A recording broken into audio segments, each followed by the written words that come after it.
기도하겠습니다. 아멘.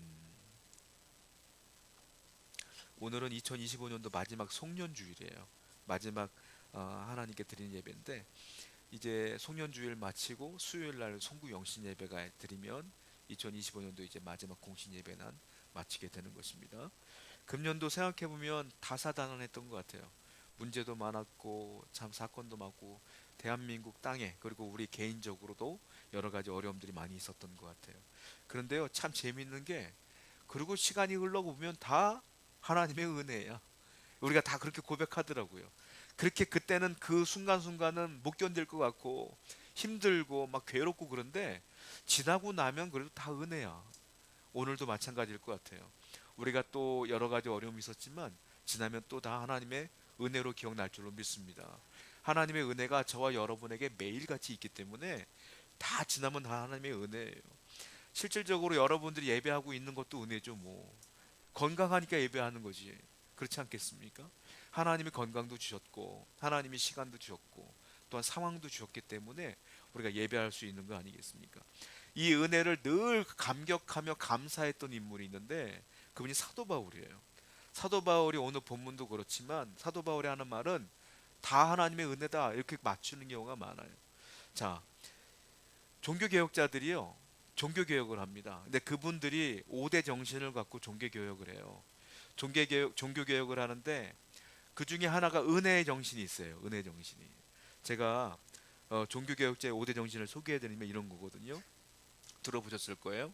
오직 성경, 오직 성경으로 돌아가자는 겁니다. 솔라 스크립투라 이렇게 말하거든요. 또 오직 예수, 솔루스 크리스투스 이렇게 말합니다. 오직 은혜, 솔라 그라시아. 오직 믿음, 솔라 피데. 오직 하나님께 영광, 솔리데오 글로리아 이렇게 말합니다. 그 중에 오직 은혜가 있어요. 그러니까 오직 은혜가 뭐냐면 사람이 하는 게 아니라 하나님이 하시는 겁니다. 이런 마음으로 종교개혁자들이 종교를 개혁했다라는 겁니다.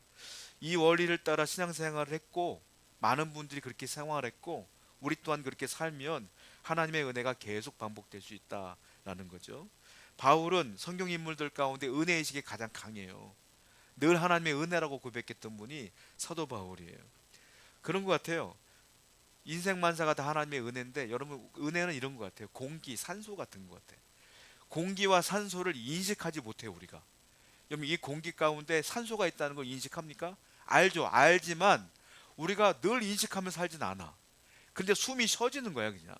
그러니까 숨이 쉬어지니까 이게 공기가 있구나, 산소가 있구나, 이거를 인식하지 못하고 살아요. 은혜가 그래요. 하나님의 은혜가 저와 여러분에게 매일 있거든요. 매일 있는데 은혜를 인식하지 못해 우리가. 사도 바울은 이걸 인식을 잘했던 분이에요. 그러니까 은혜를 인식한다는 것이 또한 얼마나 큰 은혜인 줄을 알 수가 있어요. 자, 그러면 뭐가 은혜일까요? 가장 중요한 게 있어요. 구원받은 것도 은혜예요. 구원받은 게 은혜야. 여러분들 구원은요 아무나 받는 게 아니에요. 구원은 내가 공부해서 받는 것도 아니고, 내가 좋은 집안에 태어나서 받는 것도 아니고, 내가 돈 주고 산 것도 아니에요. 가만히 생각해 보면 구원받던 것도 은혜야. 저는 어머니 따라서 교회를 다녔어요. 근데 생각해 보잖아요. 어머니 따라서 교회 다닌다고 끝까지 교회 다니는 거 아니에요. 생각해봐요. 모태 신앙이라고 끝까지 신앙생활하는 거 아니에요. 하나님의 은혜를 내가 경험했기 때문에, 또한 하나님의 은혜가 나를 붙들고 있기 때문에 나이를 먹어서도 이 구원을 계속 유지하며 살아가는 거죠. 그러니까 저와 여러분들은 구원받은 것도 은혜예요. 하나님의 은혜가 아니었으면 구원받을 수가 없어요. 모든 인간은 죄인인데 이 죄인을 위하여 주님이 오셨어. 이것도 은혜고, 주님이 십자가에 달려 돌아가셨어. 이것도 은혜인데 이걸 또 믿네? 이것도 은혜죠. 믿는 것은, 그러므로 사람들은 그래요. 야, 믿어야 구원받지. 믿어, 믿어 말하는데 믿음도 내가 하는 게 아니에요, 여러분들. 성경을 보게 되면 믿음조차 하나님이 주신 것이래. 그러니까 믿는 것도 하나님이 주신 것이니까 구원은 절대적으로 하나님의 은혜인 거예요. 성경 볼까요? 에베소서 2장 8절입니다. 시작. 너희는 이것은 너에게서 난 것이 아니요 믿음으로 말미암아 구원을 얻었는데, 구원을 받았어요. 근데 이 믿음조차도 어떻게 된 거예요? 하나님이 주신 선물이라는 거예요. 그러니까 내가 믿어야지 하고 믿은 게 아니야. 하나님이 믿어지게 하신 것이죠.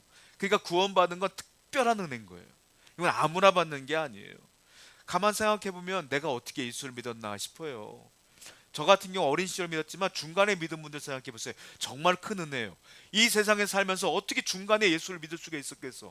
그것도 참 은혜 아니겠습니까? 가끔 가다가 제가 제 주위에 있는 친구들이 다 목사거든요. 제 주위에 다 믿는 사람들이야. 살다 보니까. 근데 예전에 근데 학교 다닐 때는 믿지 않는 친구도 있었을 거 아니에요. 근데 여러분들 같은 경우는 직장 생활하다 보면 주위에 믿지 않는 분들이 분명히 있을 거란 말이에요. 그분들이 제 어린 시절 때 생각해보면 그 친구들이 했던 말들이 있어. 뭐라고 말하냐면, 야 무슨 재미로 사냐? 넌 술도 안 먹고 담배도 안 피고 무슨 재미로 사냐? 이 말을 기억해요. 저는 그 말을 들을 때마다 이런 생각을 해요. 너는 예수 안 믿고 무슨 재미로 사냐? 힘들 때 어려울 때 누구를 의지할 거냐? 괴로울 때 누구한테 기도할 거냐? 힘들 때 어디서 위로받을 거냐? 저는 지금 생각해 보면 내가 예수님을 안 믿었으면 어떻게 살았을까 한번 생각해 보세요. 끔찍할 것 같아. 우리가 인생을 살다 보면 수많은 파도를 만나고 수많은 역경을 만났을 때 어떻게 이겼을까요? 그 어려움들을 기도로 이겼고 믿음으로 이겼고 예배함으로 은혜로 입었잖아요. 다 우리가 그렇게 이겼는데 만약에 주님이 안 계셨으면 어떻게 이겼을까? 생각만 해도 끔찍해. 여러분, 주님을 믿는 것이 은혜예요. 구원받는 것이 은혜다라는 거. 그러면 또 하나 알아야 돼요. 사는 것도 은혜야. 우리가 살아가는 것도 은혜라는 거예요. 생각해 보면 아이들이 이 땅에 태어나지 않습니까? 우리도 부모님 때문에 태어난 거잖아요. 태어난 거 어떻게 태어났을까요? 우리 부모님 때문에 태어났겠지? 아니에요. 하나님이 성경을 보면 천지를 창조하기 전에 우리 어머니 뱃속에 내가 조성되기 전에도 나를 선택하셨다고 그랬어. 하나님이 이 땅에 보내신 거예요. 보내시고 하나님께서 우리에게 이 땅을 살아갈 수 있는 힘과 능력을 주셨기 때문에 살아가는 거예요. 이 세상에 이름 모를 바이러스가 얼마나 많아요? 그 바이러스에 우리가 걸리지 않아. 질병에 걸리지 않고 여러분들이 건강하게 살아가는 거 아니에요? 살아가는 것도 은혜다. 가만 생각해 보면 태어나서 지금까지 산 것이 다 하나님의 은혜다라는 생각이 들어요. 사람들은 그래요. 야, 미국 같은 나라가 참 대단한 나라 아니냐? 미국 살면 좋을 것 같아라고 말하는데 이 세상에 완벽한 거 없어요. 미국도요. 거기 살고 있는 분들한테 물어보니까 정치적으로나 경제적으로 굉장히 흔들려. 미국이 흔들린다면 대한민국 땅은 두말할 것도 없는 거예요. 이 땅에 안전한 곳이 없어. 기업, 내가 대단한 기업에 들어갔어. 자랑할 만하죠. 그 대단한 기업도 흔들려요. 그러면 이 땅에 완전한 기업이 어디 있겠어? 없죠. 개인도 마찬가지예요. 건강해 보이는 그 사람들 TV에 가만 보면 저분이 저렇게 늙었네, 저분이 저렇게 말랐네, 저분이 저렇게 병들었네, 이런 분들 있잖아요. 예전에 안 그랬는데 그렇게 건강했던 분들이 쇠한단 말이에요. 병들어 죽는다면 나는 오죽하겠어요? 다 똑같은 거지. 이 세상에는 온전한 곳이 없고 완벽한 곳이 없고 의지할 만한 곳이 없어요. 그렇다면 내가 지금까지 살아가는 것 자체가 하나님의 은혜라. 하나님의 은혜가 아니면 살 수가 없어요. 이게 은혜의 고백을 해야 돼요. 솔로몬이 그래서 이런 고백을 하죠. 시편 127편 1절부터 2절 말씀 보겠습니다. 시작. 여호와께서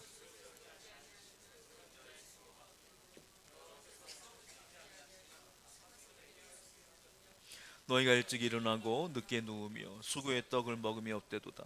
그러므로 여호와께서 그의 사랑하신 자에게는 잠을 주시노다.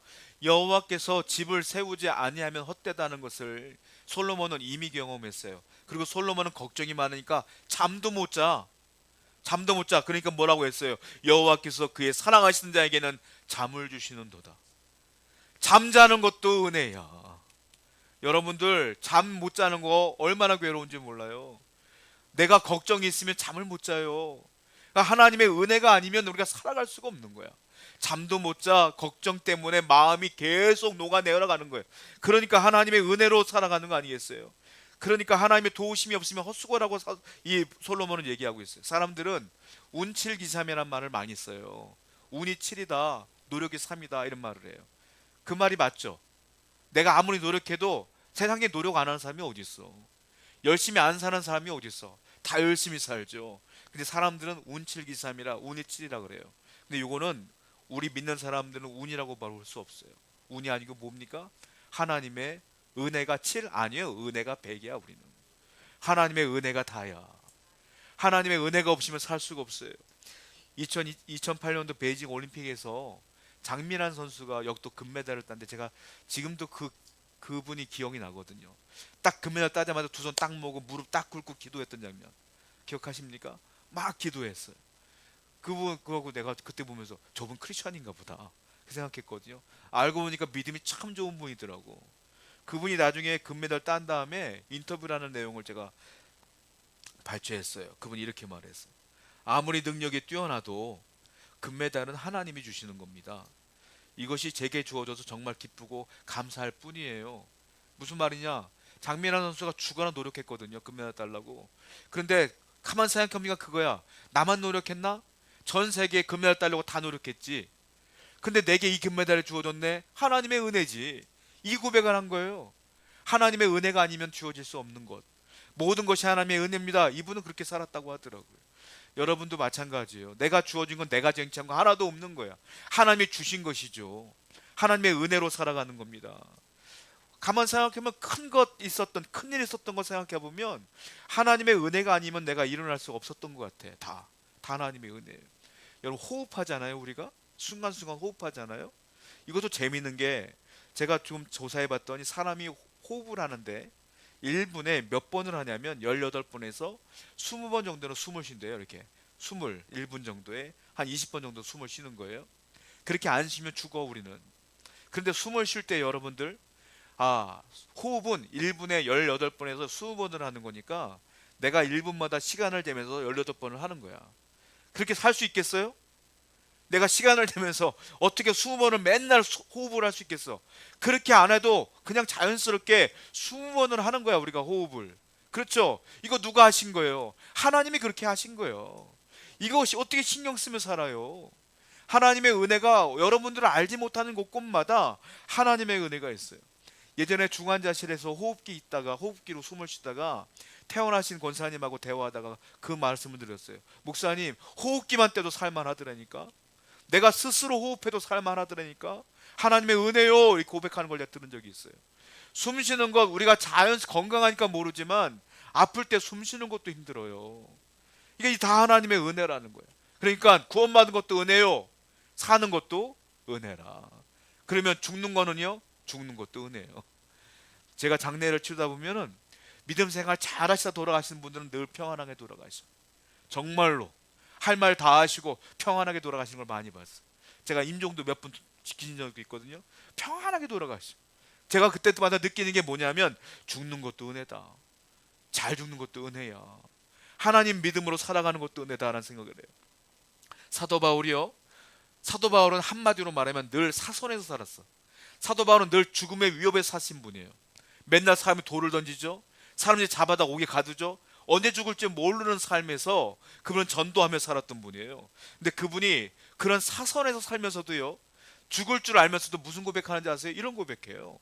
빌립보서 1장 23절 말씀 보겠습니다. 시작. 내가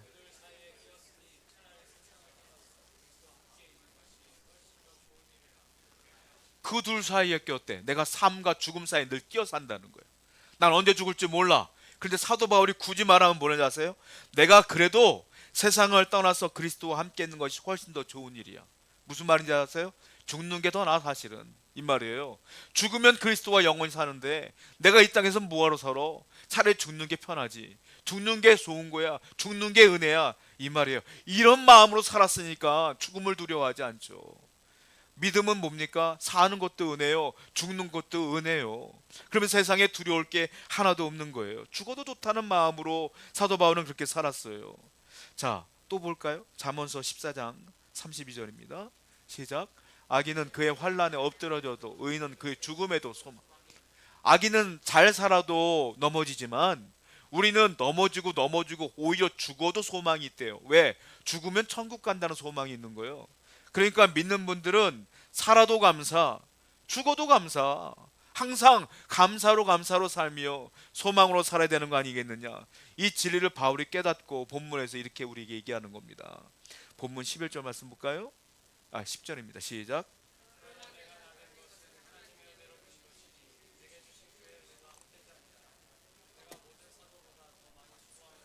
내가 한 것이 아니요 내가 나된 것은 다 하나님의 은혜라 이 말이에요. 그리고 내가 되어지는 모든 것들은 하나님의 은혜라 이 고백을 하는 거예요. 이 고백을 하는 사람들은 다 하나님의 은혜라고 생각하는 사람들은 이렇게 살 수밖에 없어요. 자, 시편 볼까요? 116편 12절입니다. 시작. 내게 주신 모든 은혜를 내가 여호와께 무엇으로 보답할까? 이렇게 살아야 돼요. 은혜를 늘 경험하고 살아가는 분들은 내가 하나님을 위해서 뭐 어떻게 보답하며 살까? 이렇게 살아야 되는 게 정상인 거예요. 그래서 우리는 기억해야 될 게 어떻게 은혜 받은 사람이 살아가야 될 것이냐 현실을 세 가지만 생각해 볼 거예요. 첫 번째는 뭡니까? 겸손하셔야 돼. 왜? 겸손이 뭡니까? 내가 한 게 아니에요. 하나님이 하셨어요. 이게 겸손이요. 그러니까 늘 겸손하셔야 돼. 겸손하면 어떤 일이 벌어지지 아세요? 늘 하나님께 감사할 수밖에 없어요. 이것도 감사, 저것도 감사요. 다 원망할 수가 없어. 다 감사해요. 그러니까 겸손하고 감사하니까 어떻게 살아요? 주님을 위해 충성하며 사는 거예요. 이렇게 사는 것이 우리의 삶이다. 사무엘상 1장부터 4장을 보면 한나라고 하는 분이 나와요. 한나의 가정이 나오고 대조적으로 엘리 제사장의 가문이 나와요. 한나의 가문은 되게 평범한 가정이고요. 엘리 제사장의 가문은 명문 가정이에요. 그런데 어떻게 됩니까? 한나는 기도하여 아들을 낳죠. 그 아들이 사무엘이죠. 계속 기도하며 아들 사무엘을 또 하나님께 드리죠. 이 은혜를 기억하면서 계속 반복해. 그랬더니 하나님께서 은혜를 계속 주셔요. 반면에 엘리 제사장은 명문가인데 아들 교육을 잘못했어. 그리고 은혜를 늘 잊고 살아. 아들들도 그렇고. 그랬더니 점점 쇠퇴해져. 여러분 분명한 거예요. 우리 가정이 잘 되는 건 은혜를 늘 잊지 않는 거예요. 은혜를 기억하며 하나님이 그 가문을 계속적으로 도와주셔. 근데 은혜를 잊는 순간 내 가문은 쇠퇴할 수밖에 없어요. 개인도 그렇고 가정도 그렇고 그래요. 그러니까 은혜를 기억하는 게 중요하다라는 거예요. 그럼 어떻게 은혜를 기억합니까? 제가 말씀드린 것처럼 겸손하셔야 돼요. 자, 성경 볼게요. 본문 8절부터 9절입니다. 시작. 맨 나중에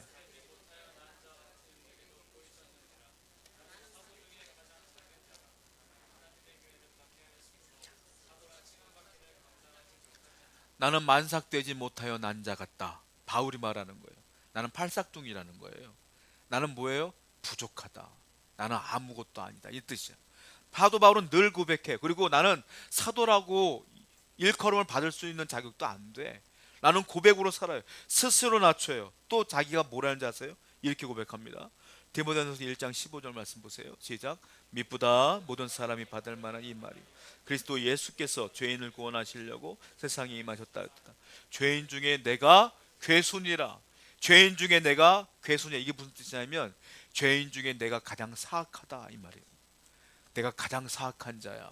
왜? 나는 그리스도인들을 핍박했고 그들을 붙잡았기 때문에 내가 가장 사악한 자야. 사도 바울은 주님 만나고서 돌아가시는 날까지 이 은혜를 잊지 않아요. 늘 겸손해. 개구리 올챙이적 생각 못한단 말 있죠. 우리가 늘 그렇게 살아요. 내가 없을 때는 늘 기도하며 주여 도와주옵소서라고 기도했는데 막상 주시면 입 싹 닦어. 그리고 잊어먹어. 그리고 또 원망불평이야. 여러분들 올챙이에요. 올챙이. 늘 옛날로 돌아가. 사도 바울은 절대로 옛날로 안 돌아가. 내가 괴수입니다. 이 고백으로 늘 살았던 분이 사도 바울이에요. 이렇게 겸손하게 살아갈 때 하나님의 은혜가 지속적으로 넘칠 줄로 믿습니다. 두 번째 어떻게 살아야 될까요? 사도 바울처럼 감사하며 살아야 돼요. 본문 10절 또 한번 읽어봐요. 시작. 그러나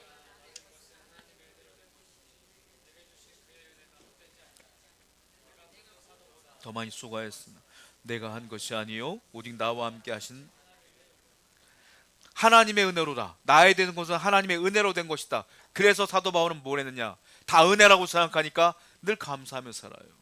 사도 바울이 언제 감사합니까? 옥에 갇혔을 때도, 바울과 실라가 옥에 갇혔을 때도 찬양하며 예배하며 감사해요. 그분은 은혜를 생각하니까 겸손하고 겸손해지니까 늘 감사하며 살았다라는 겁니다. 실현조차 감사해요. 자, 볼게요. 고린도후서 12장 7절부터 10절 보면 그분에게는 엄청난 고통이 있었거든요. 읽어보겠습니다. 시작. 여러 계시를 너무 자만하지 않게 하시려고 내 육체에 가시 곧 사탄의 사자를 주었으니 이는 나를 쳐서 너무 자만하지 않게 하려 하십니다. 이것이 내게서 떠나가게 하기 위하여 내가 3번 주께 간구하였더니 나에게 이르기를 내 은혜가 네가 족하도다. 이는 내 능력이 약한 데서 온전하여짐이라 하신지라. 그러므로 도리어 크게 기뻐함으로 나의 여러 약한 것들에 대하여 자랑하리니 이는 그리스도의 능력이 내게 머물게 하려 함이라. 그러므로 내가 그리스도를 위하여 약한 것들과 능력과 궁핍과 박해와 곤고를 기뻐하노니 이는 내가 약한 그때의 강함이라. 가시가 있는데 감사하되, 그리고 맨 마지막에 뭐예요? 내게 있었던 능력, 궁핍, 박해, 곤고를 뭐한다? 기뻐하노니. 그분은 늘 기뻐하는 거야. 어려움이 와도, 내 몸에 가시가 있어도, 질병이 있어도 늘 감사할 수 있었다. 대장간 시칼이 논다는 말이 있어요. 시칼이 대장간이 되게 많은데 놀아 쓰질 못해. 바울이 그래. 자기에게 아픔이 있는데, 질병이 있는데, 다른 사람 질병은 다 고쳐주는데 본인 질병은 못 고쳐. 하나님이 안 고쳐줬어. 그래도 감사하고, 그래도 기뻐했다라는 거 아니겠어요? 우리도 마찬가지예요. 한 해를 살아봤잖아요. 아니, 우리가 지금까지 살아왔잖아. 맨날 좋은 일만 있어요? 아니잖아요. 어려운 일도 있었잖아요. 그런데 하나님의 은혜로 여기까지 왔어요. 그러면 또 어려움이 와도 또 이기게 하실 줄로 믿습니다. 그 은혜를 기억하며 감사하는 여러분 됐으면 좋겠어요. 세 번째, 그럼 어떻게 또 살아야 될까요? 감사하는 것으로 끝나는 것이 아니라 사도 바울은 충성을 하며 살아요. 10절 한번 더 읽어봐요. 시작. 그러나 내가 나된 것은 하나님의 은혜로 된 것이니 내게 주신 그의 은혜로 헛되지 아니하여 내가 모든 사도보다 더 많이 수고하였으나 내가 한 것이 아니요 오직 나와 함께 하시나. 여기 보면 더 많이 뭐 했다? 수고하였으나. 수고하였으나, 이게 원문이 헬라어로 코피아오라는 뜻이에요. 코피아오. 코피아오의 뜻이 뭐냐면 탈진할 정도로 수고하는 것. 이게 코피아오예요. 쉽게 설명하면 코피나도록 거야. 코피아오. 탈진하도록 일했다. 나는 내 목숨 다하도록 일했다. 수고했다. 왜? 은혜를 생각하니까 가만히 있을 수가 없다. 여러분, 은혜를 기억하는 분들은 주님을 위해 충성하는 거예요. 나를 위해 사는 게 아니에요. 내 목적을 위해 사는 것이 아니라 하나님의 교회와 하나님의 영광을 위해 살아가는 것. 그것이 은혜를 기억하는 거예요. 오늘도 은혜를 기억하는 여러분들 감사하시고 겸손하시고 충성하기를 축복합니다.